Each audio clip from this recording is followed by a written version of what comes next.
instantly opening lines and claiming central territory, setting the stage for dynamic peace play right from the start. Embracing the Sicilian unleashes immediate pawn tension, promising a complex battle for central space and creating intricate tactical possibilities right from the start. Instantly contesting central control, this knight boldly steps out, preparing queenside expansion and eyeballing the pawn. Opening the diagonal for the queen's bishop and preparing to challenge the center, this move embraces a solid, classical structure against white's aggressive opening. Preparing to fianchetto the queen's bishop, controlling the long diagonal might concede central space.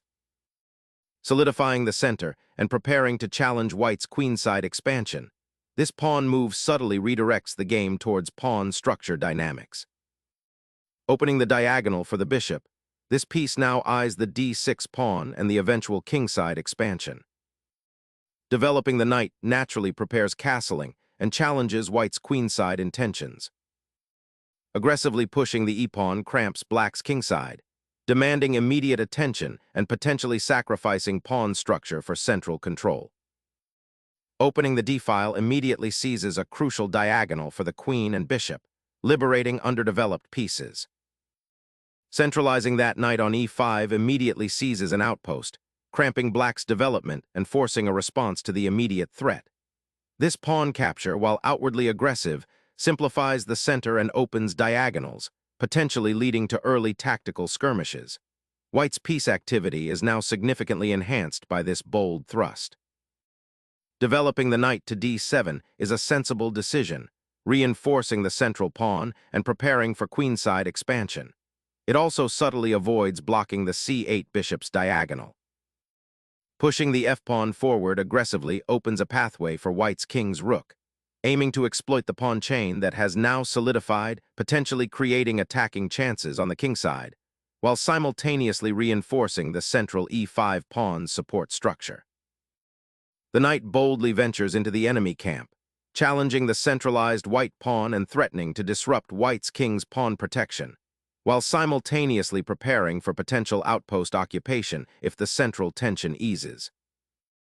Unleashing the queen aggressively, this move immediately targets the d5 knight and casts a long shadow across the board, forcing black to address the immediate pressure and potentially disrupting their developing harmony. Securing the king's flank by reinforcing the pawn chain's integrity, this bishop's repositioning gracefully supports the central pawn majority while preparing to contest the vital dark squares. Developing the bishop to d3 reinforces control over the central light squares and prepares for kingside castling, aiming to connect the rooks and create attacking potential. Seeking to destabilize white's central pawn chain and provoke a concession, black boldly advances the knight, aiming to disrupt the coordination of white's pieces and potentially force concessions on the queen side. This maneuver injects immediate tactical complexity into the position, forcing white to carefully consider the consequences of their pawn structure. Strategically anchoring the bishop to that central square aims to solidify control over key diagonals and discourage black's knight from returning to the f6 outpost. Re-establishing a defensive presence near the king, the knight redirects to a safer square, untangling from the potential pin and preparing for future central control or a queenside sortie. Aggressively pushing the pawn to a3 seeks to dislodge black's knight from its active b4 square, potentially gaining space on the queenside and preparing for a kingside attack by opening lines. Seizing the initiative through tactical exchange, black eliminates the knight from its strong central outpost, forcing white to recapture and redistribute forces, potentially opening lines and creating dynamic imbalances on the queenside where the pawn structure is now altered. Unleashing the rook to claim the open file creates immediate pressure on black's kingside, a significant shift in the game's dynamic. Doubling down on piece activity, black reroutes the knight back into the fray, aiming to exploit the now weakened central dark squares after white's ambitious pawn push. This maneuver is less about immediate attack and more about positional rebalancing, seeking to contest the initiative after white's aggressive pawn advances. The knight's return to f6 reinforces the kingside and prepares for potential g6 and bg development, a common counter-strategy in such Sicilian structures. The crucial question now is whether white's exposed king can withstand this renewed pressure. Initiating a pawn storm on the queenside to disrupt black's harmony and seize further territory.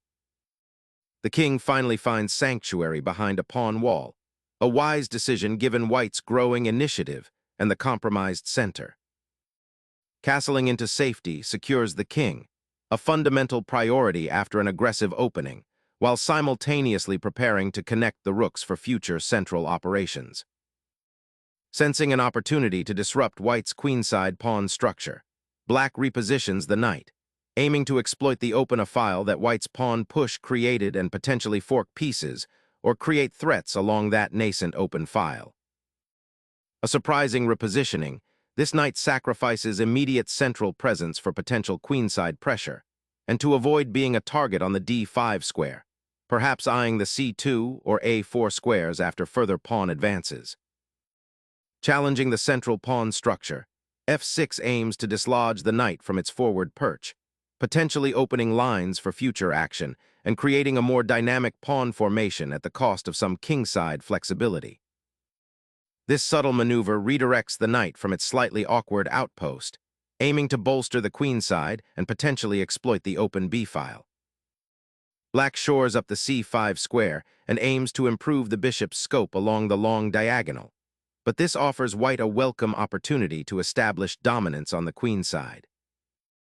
This energetic pawn thrust immediately challenges black's central pawn and seeks to expand white's queenside influence, opening up the c-file for potential future operations. The knight's maneuver to c7 initiates a subtle rerouting, aiming to reposition the knight from a potentially exposed central outpost to a more flexible square that can influence both the queenside and potentially support a kingside advance later.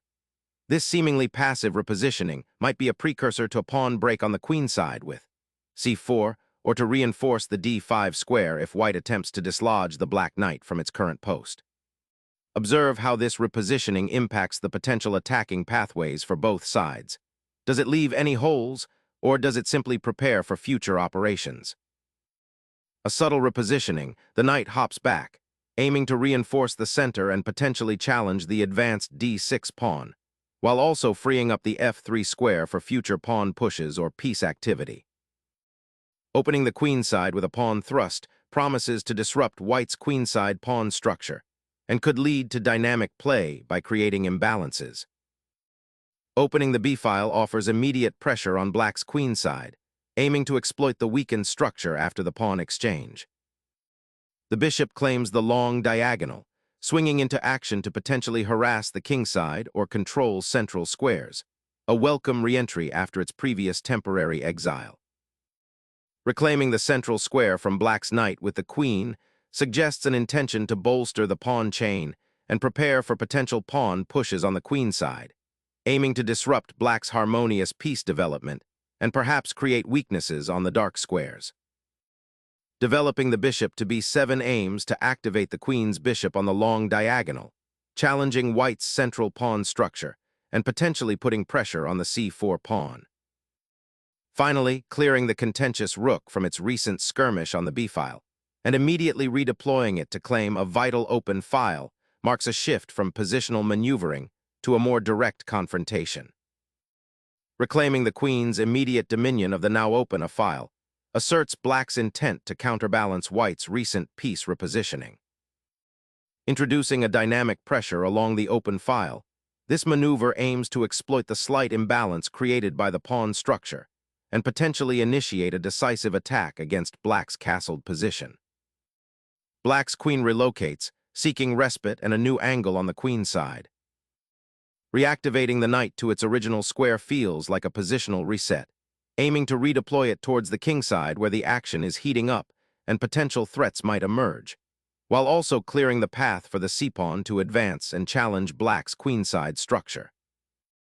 The knight's retreat to d6 signals a repositioning, eyeing the now open diagonal for the bishop and potentially preparing for further pawn advances on the queenside, aiming to disrupt white's control of the queenside and create new avenues of attack. Reasserting pressure along the second rank after a period of maneuvering, this timely queen repositioning aims to exploit the potential weakness on the h7 square, while simultaneously preparing to activate the rook on the open file. The knight repositions to a potentially disruptive outpost on a6, aiming to control the c7 square and perhaps target white's vulnerable queenside pawns, creating a dynamic tension that white must address carefully. The pawn pushes forward, seeking to unlock the c-file and potentially pressure the weakened a6 pawn. This central pawn advance is about creating dynamic possibilities and challenging black's current solid setup. White is trying to inject some life into the position, perhaps to make black uncomfortable with a choice between defending that pawn and maintaining their piece coordination. It signals an intent to develop more active play, aiming for central control and open lines for the rooks. Recognizing the open file's potential, black repositions the queen, preparing to contest it and potentially activate the rook on the 8th rank. Bishops often seek open diagonals, and here, the light-squared bishop finds a grand avenue to survey the board from c1, aiming to exert pressure along the b2-g7 diagonal and potentially support future central advances or even prepare for a kingside assault. Unleashing the d pawn creates a dynamic central pawn structure, immediately challenging white's rook on a1 and forcing a decision regarding the e-file, which has been rather passively occupied. This bold advance injects immediate life into black's position, potentially opening lines for the bishop on d6 and creating tactical opportunities. Unleashing the king's pawn creates immediate dynamic tension, seeking to disrupt black's defensive setup by opening lines and potentially exposing their monarch. Venturing forward with the pawn creates a dynamic tension, immediately challenging white's attacking formation and demanding a response that will likely lead to either a significant positional concession or a calculated risk. An attempt to solidify the pawn structure and provide an escape route for the king, but it does little to address the immediate queenside pressure and the potential for black to activate that knight. Unleashing the pawn chain's potential, black initiates a bold pawn push, aiming to disrupt white's central control and open attacking avenues. This aggressive advance creates dynamic imbalances, forcing white to react to the new pawn structure and the potential for queenside infiltration. The resulting complexity could lead to tactical skirmishes or a strategic repositioning of forces. Reclaiming the outpost for the knight, this repositioning aims to disrupt black's pawn structure and activate white's limited forces, but it simultaneously exposes the d-pawn to further pressure and potentially creates long-term weaknesses on the light squares if black can exploit the open c-file.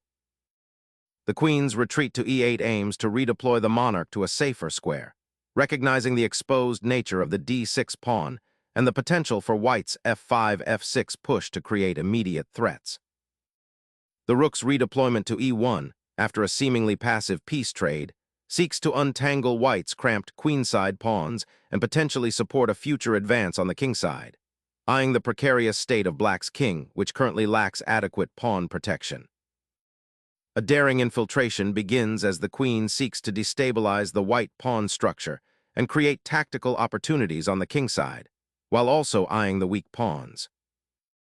Shifting the queen to g2 offers a fresh perspective for its deployment, potentially supporting advances on the kingside or even preparing a rerouting to the queenside, depending on how black responds.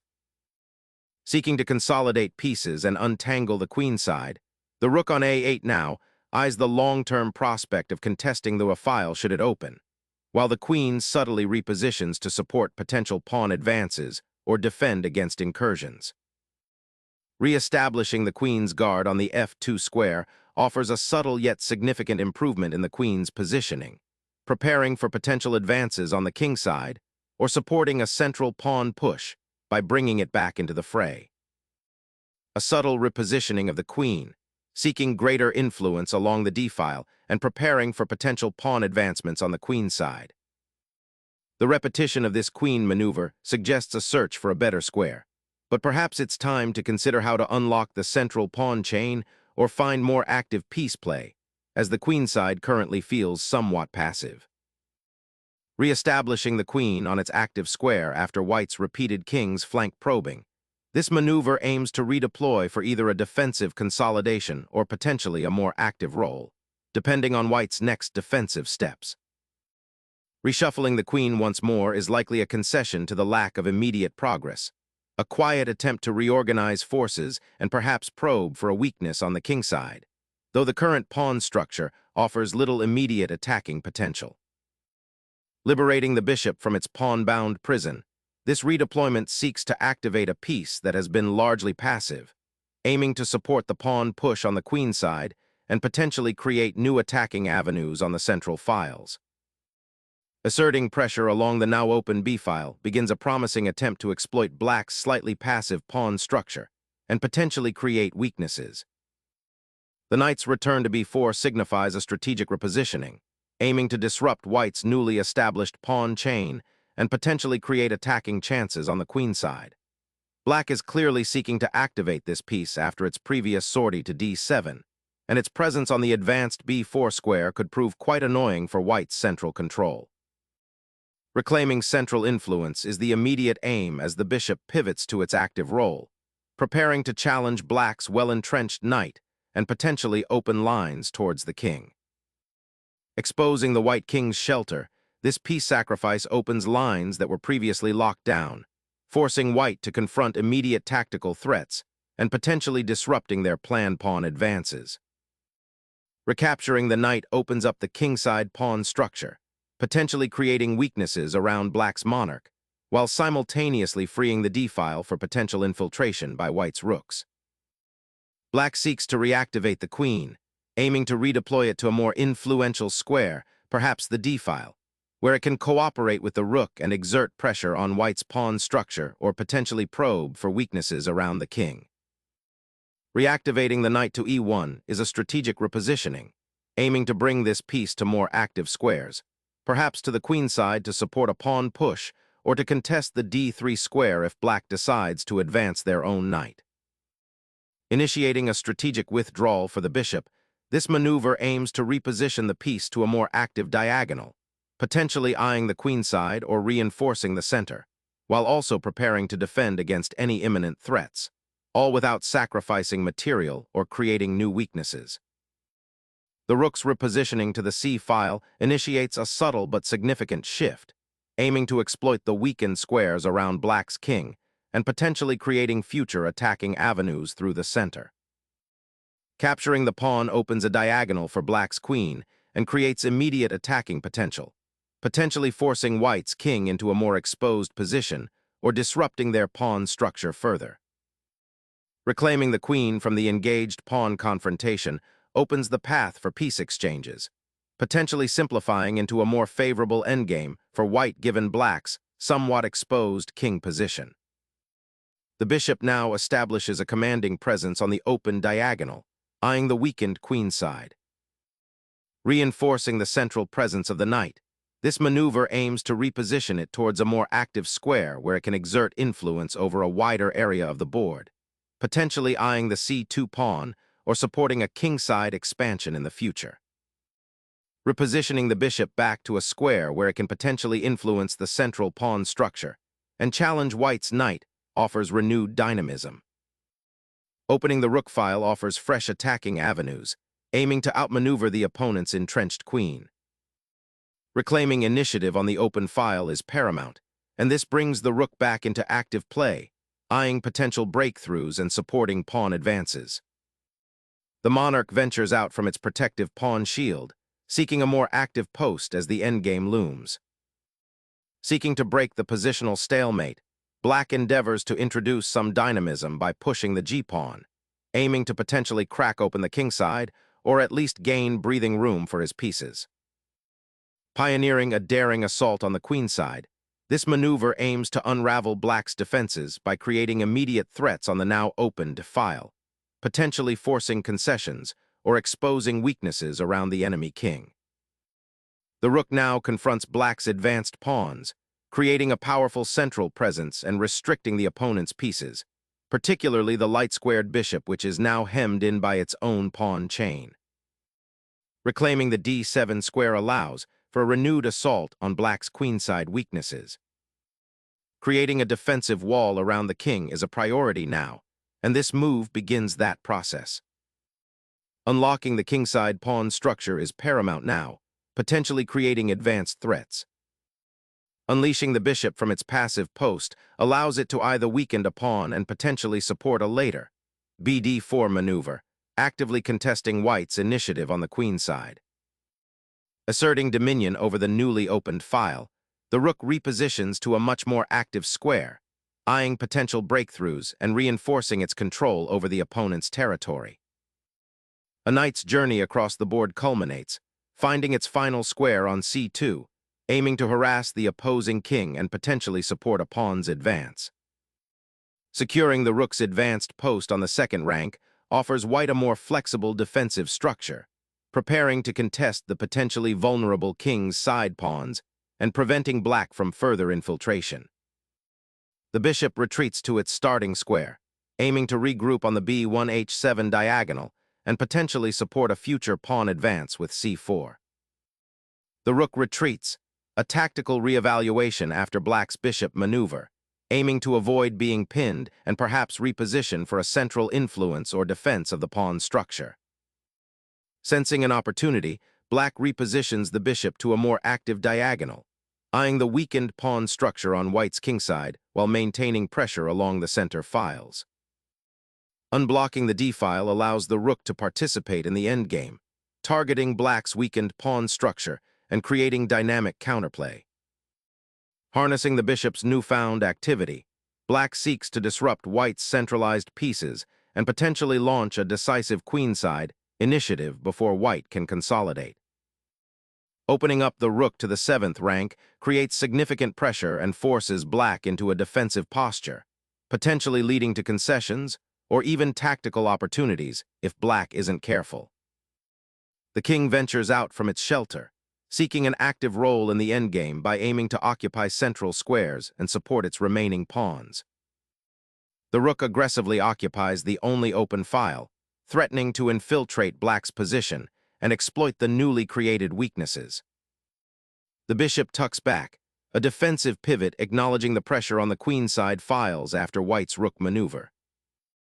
The knight's relocation to the edge of the board seems counterintuitive, but it clears the d-file for the rook to potentially become active on the 7th rank, a common endgame tactic to harass the opponent's pawns or support its own advance. Relocating the rook to d6 aims to activate it on the semi-open file, seeking to pressure white's pawn structure or potentially probe for tactical opportunities against the white king should it become exposed.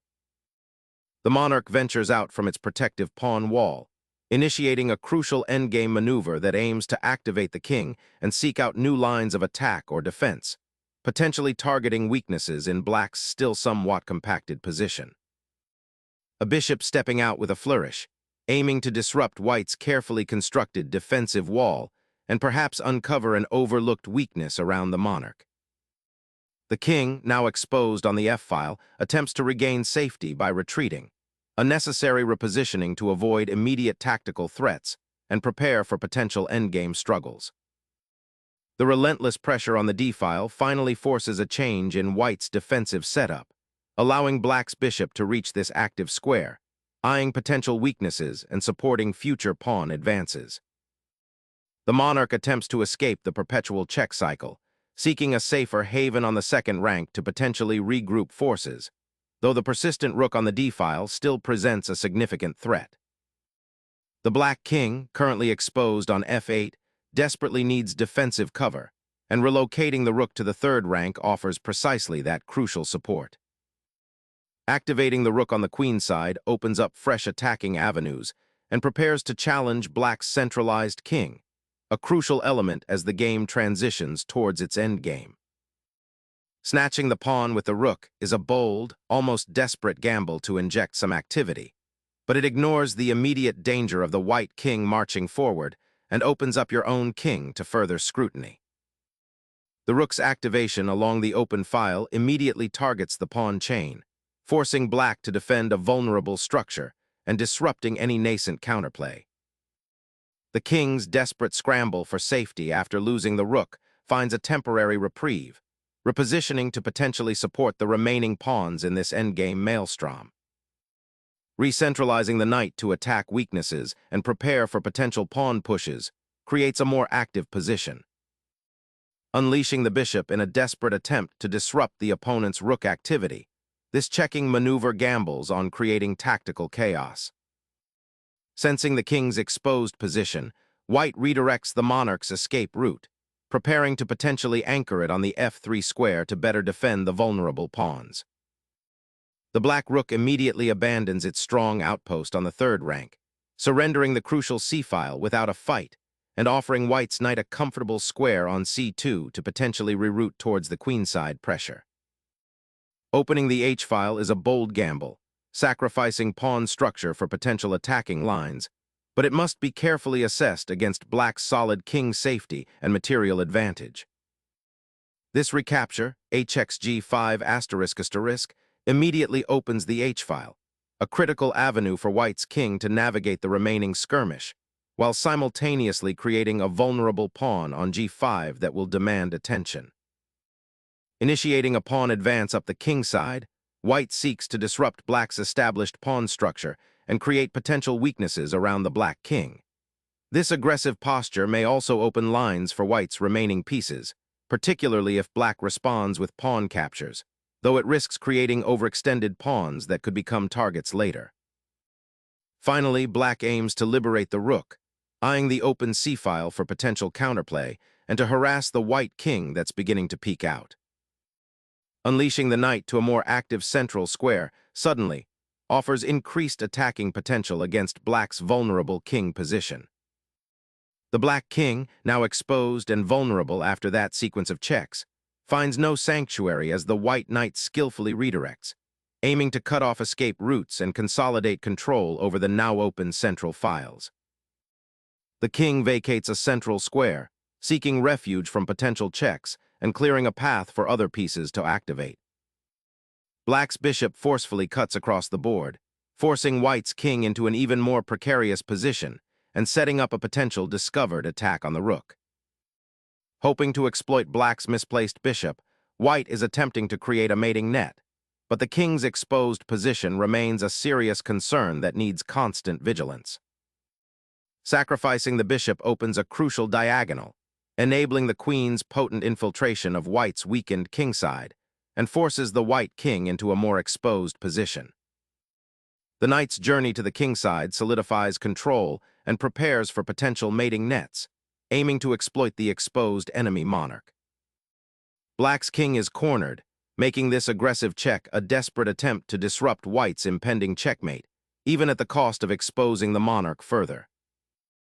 Securing the monarch amidst the chaos, the king retreats to a more sheltered square, aiming to consolidate defenses as the endgame forces a more cautious approach to piece activity. Sacrificing material for pawn structure disruption, a desperate attempt to create counterplay against the imposing white king, but it leaves black's king dangerously exposed and white with a decisive material advantage. The king shuffles to g3, a seemingly innocuous step but one that prepares to shepherd the monarch towards the center should a suitable opportunity arise, potentially bolstering defenses or even participating in the endgame. Swinging the rook over to the third rank immediately puts white's king under significant pressure, forcing an immediate reaction to avoid a checkmate sequence that would have developed beautifully for black. Sensing no immediate threat, the king ambles towards the queenside, seeking the relative safety of its pawns. Exploiting the open diagonal, black's bishop swoops to a threatening outpost, aiming to disrupt white's pawn structure and potentially fork pieces if the king remains exposed. The king's valiant defense crumbles under relentless pressure as the rook carves a lethal path to the queenside, threatening to unravel the remaining pawn structure. Embracing a desperate defense, the black king scurries towards the queenside, hoping to find refuge behind the pawn shield after white's decisive rook sacrifice, a bold maneuver that has unlocked critical lines and threatens to unravel black's position entirely. The rook swings over, aiming to infiltrate the queenside and exploit any weakness in black's pawn structure, forcing a difficult decision for black regarding how to defend against the potential harassment of their exposed king. The bishop retreats, seeking refuge from the onslaught on the kingside and redeploying to a more active square where it can potentially support an e-pawn push or participate in a queenside expansion. Navigating this endgame with the rook's opposing positions, white chooses to stabilize the rook on the second rank, preparing for a potential defense of the weakened kingside pawns while maintaining pressure. The rook's return to the third rank aims to disrupt white's pieces and create a more active position for black's forces. The rook retreats to the sixth rank, preparing to support the pawn's advance and create a formidable barrier against black's king. Seizing the open c-file now presents a crucial opportunity to disrupt white's pawn structure and create dynamic play. The knight embarks on a crucial journey, aiming to reroute towards the kingside. Black boldly challenges white's queen's advancement, aiming to disrupt any established harmony on the queen's side and potentially open lines towards the king. Securing the rook along the first rank offers a robust defense against any immediate checks and prepares for a potential pawn push on the kingside, aiming to restrict black's bishop. The king ventures out, seeking activity and potential counterplay, but it's a delicate dance on a board that's rapidly simplifying. The knight's redeployment to f2 is a clever repositioning, aiming to bolster the central pawn structure and prepare for potential threats along the d-file, while also keeping an eye on the vulnerable king's vicinity. The rook's journey to the third rank aims to pry open lines and disrupt white's pawn structure, offering a chance to reclaim lost initiative after a series of exchanges. Seizing the open file offers a chance to finally activate the rook, but be mindful of the pawn structure being potentially exploited if the king remains exposed. Black's advance aims to solidify the passed pawn's path to promotion, creating a significant endgame threat that will force white into defensive maneuvers. The rook's reroute to c2 aims to secure the pawn structure and prepare for a potential counterattack on the kingside, a necessary precaution given black's looming passed pawn. Sensing the king's exposure, black seeks refuge in the corner, hoping to consolidate before white's rooks can coordinate their devastating attack. The knight reroutes, aiming to bolster the kingside defense by heading towards g3, seeking to join the pawn structure and potentially tie down black's rooks if they decide to advance further. The black king embarks on a crucial journey to the kingside, aiming to support the passed pawn and potentially disrupt white's pieces. The rook's reluctant retreat now offers a sliver of breathing room, a momentary pause in the relentless pressure cooker. Hoping to stir up some counterplay, black repositions the bishop, aiming to disrupt white's pawn structure and potentially activate it on the queen's side. Piloting the king towards the center is a fundamental endgame principle, aiming to activate it as a fighting piece. Sacrificing the bishop to remove white's entrenched knight on d1 completely alters the endgame's complexion, opening pathways and creating immediate threats. The king's forced promenade to the side will soon reveal vulnerabilities as the remaining pieces wrestle for control of the open files. The king's reign of safety crumbles as white's rook penetrates, now poised to exploit the exposed black monarch with its newfound access, a stark reminder that even in material parity, king's safety remains paramount.